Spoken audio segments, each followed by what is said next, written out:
fresh at our feet. Heat on our skin, summer's beat. Surfboards in our hands, we ride the tide. Underneath the palm trees, we feel alive. Summer vibes, reaching. Good morning. Happy Tuesday. I'm wanting to invite more flexibility in how I structure my days. I'm very routine, very repetitive, standardized person. I do the same things over and over again, and I like that, but I want to be able to improve my flexibility, and I want to be able to go with the flow more on the day-to-day basis and really take advantage of all the freedom that I do have with my time, because I kind of find myself still trapped in the same mindset that I had when I was working 9 to 5, and I realized that freedom isn't just gonna appear to me. You know, I have to choose that mindset, and I have to choose that freedom. So that's what I want to do. I plan on showing you kind of how I schedule my work, some of my workouts, and some of the things I eat.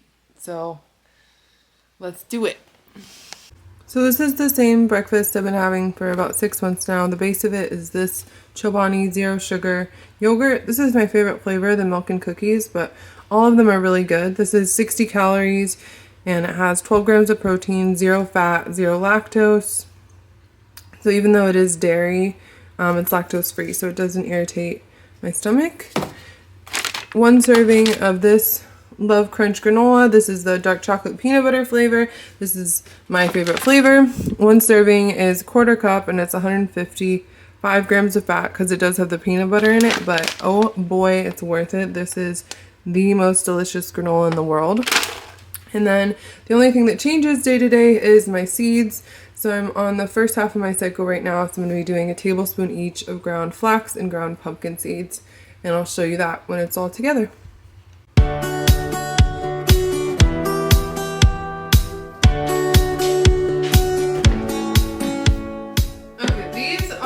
The essential coffee ingredients: instant coffee, organic brown sugar, organic almond milk, and chocolate syrup. Okay, so I take about a tablespoon of instant coffee. This is a teaspoon measurement, so I'm going to do 3 of these. There's 3 teaspoons in a tablespoon. The last time I checked. 4 tablespoons in a 1/4 cup. And then I do, for mine I do about equal amounts of sugar. For my husband's I do a little bit less, like 3/4. So it just depends on how sweet you want it. I find pretty sweet. Okay, so this is the instant coffee and brown sugar. I'm going to do just a tiny splash of water in here. And then we take our frother. This is another important component, frother. Froth. I don't need to whip it till it's crazy, just till it's kind of all combined like that. And then set this aside. Take our coffee cup. We're going to put almond milk.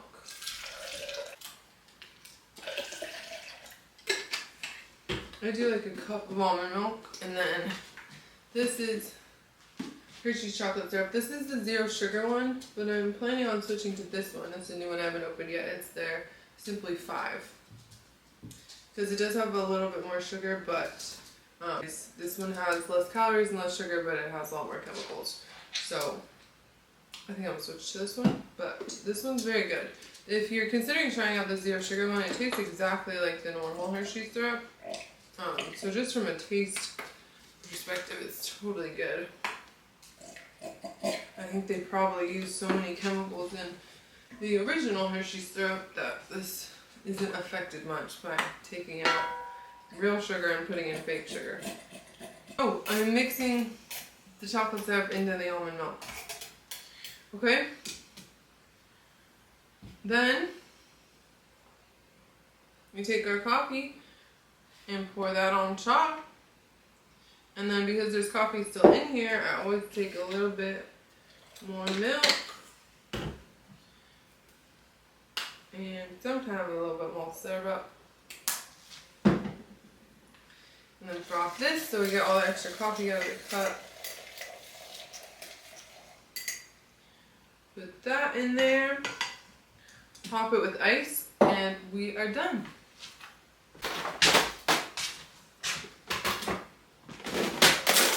I recently just got these little ice trays with these little ball ice, if you can see. So they like this, and they're so fun. It's making my drinks so fun. So I highly recommend, if you don't want to buy a fancy ice machine, or if you don't have a fancy ice machine on your fridge, just get this from Amazon. It's like a little kit, and it has these ice trays, and I think it was like $9, $10. And yeah, it definitely feels more fun than just the normal big ice cubes.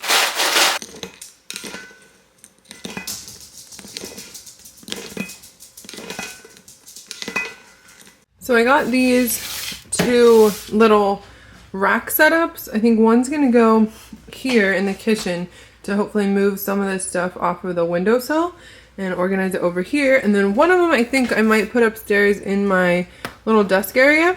But I'm gonna put the one up in the kitchen first and see if I like how it looks and see if it's like aesthetically pleasing enough to go upstairs. So let's put this one together.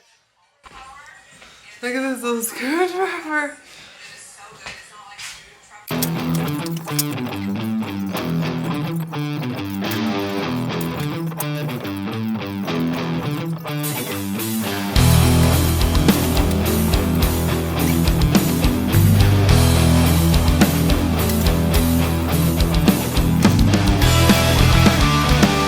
That looks pretty good. Okay, let's set it up over there. I do think I am gonna use that one for upstairs as well, because that looks good. I like that. Okay, let's see how it looks over here. Yay, okay, I got it all set up with all my coffee and my breakfast stuff on there. I'm pretty sure there's something I'm forgetting, but I will remember tomorrow morning when I look for it. But yeah, so far it fits pretty good. Help me take stuff off the windowsill, clear it out a little bit. I have stuff on the counter for breakfast, but yeah, looks good. Alright, so this is the setup right now. Hey, Buttman.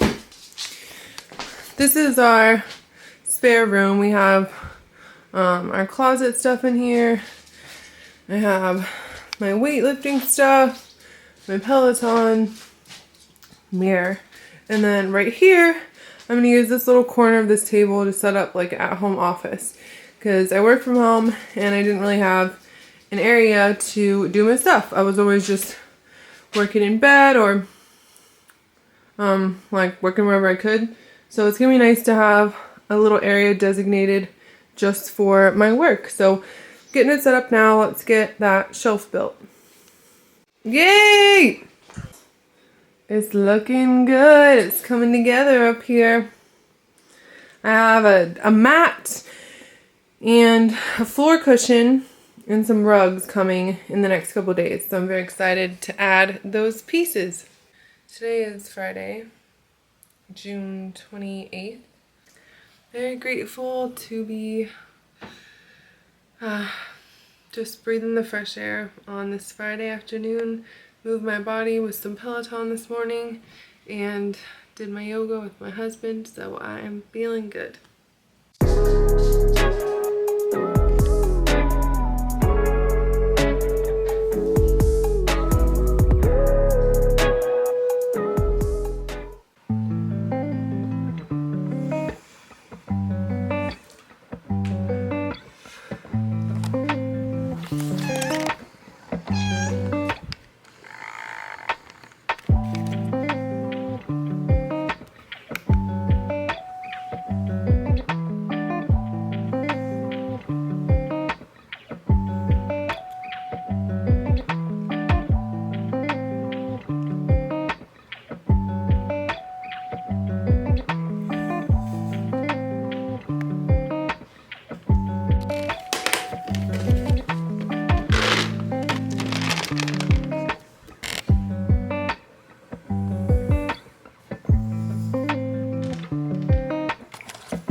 I finished my work for the morning, having some outside time. I think I'm gonna spin before I do some more work today. I'm an attorney for work, and right now I'm working as a freelance attorney, so I just work on a contract basis with a number of other family law attorneys here in California to support them with their client load, and I also take on short-term projects for other clients across the country. So pretty easy work for me. I'm able to manage it in a way that's pretty easy for me. So it's been going good. I've only been freelancing for like the last 6 months now, and I would say it's probably been about 3 or 4 months that it's actually been sustainable. So it's been interesting. It's the first time I've ever worked for myself. I never had any desire to be my own boss, honestly. I don't know if that sounds bad, but I always liked the idea of just getting to be a part of a structure that existed independently of me. I felt like I would have less responsibility in that way, and I think there's some truth to that if you can find an organization that really suits you and supports you. But I have managed to be my own boss without a lot of the stress that I thought would come along with it, mostly because of the work I do. You know, I don't like run a business with I have to like order goods for, so it's a little bit easier to meet the bottom line. But yeah, I'm good. When I go inside, I'm gonna prep some shrimp for dinner tonight. I'm gonna marinate the shrimp. One of the biggest things about adjusting to working for myself is kind of figuring out my own productivity flow, because I am somebody who's very efficient and very productive in my normal persona. But I have times where I just really don't want to move forward, and I feel really pulled to just sort of relish in the present moment, and I don't feel a lot of drive to accomplish new things. And that's new for me, because I was always sort of just a push forward person. That's a learning process as well. You know, it's a scale. There's little bits of resistance which you can overcome, and then there's, you know, larger themes of resistance which really show you where your energy is needed elsewhere. So it's been an interesting process learning that. I'm really grateful to be able to start learning these things in my 20s, because I, you know, now have the opportunity to keep working for myself the rest of my life, and I'll just keep learning more about my work style and my productivity. And I really like working by myself. I really like not having to rely on other people, so pretty good gig. Yeah, good boy. I got distracted responding to a work message, but it is shrimp marinade time. This is the new recipe I'm trying from Pinterest, because me and my husband just got a new charcoal barbecue grill this weekend, and we've been grilling. So, okay, so this marinade calls for olive oil, lemon juice, garlic, Old Bay, sugar, paprika, salt, and shrimp.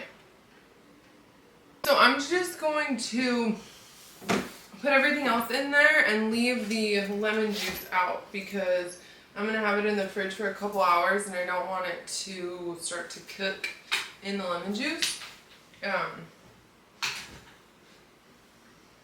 Because we ain't making ceviche. I'm doing 2 pounds of shrimp. So I'm going to do probably 3 or 4 tablespoons of olive oil. I'm just eyeballing everything. Salt, pepper, Old Bay.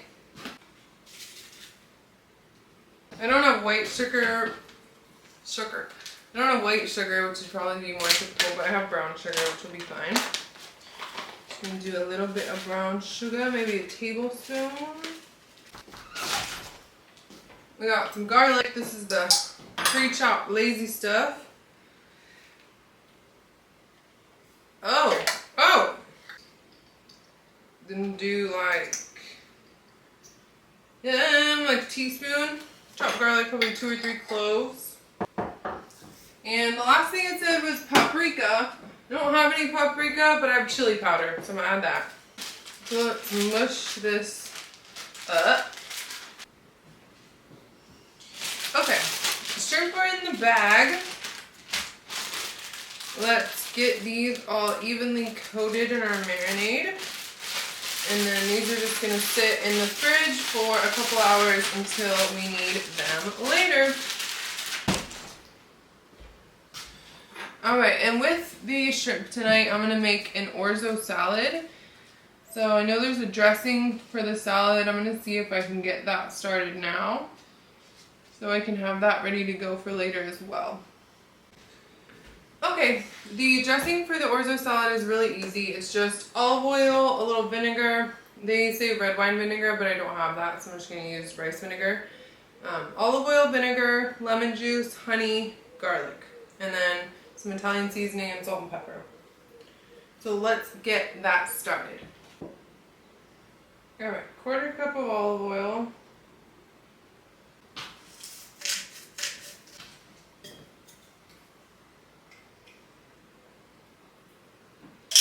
Okay, olive oil, lemon juice, honey, vinegar,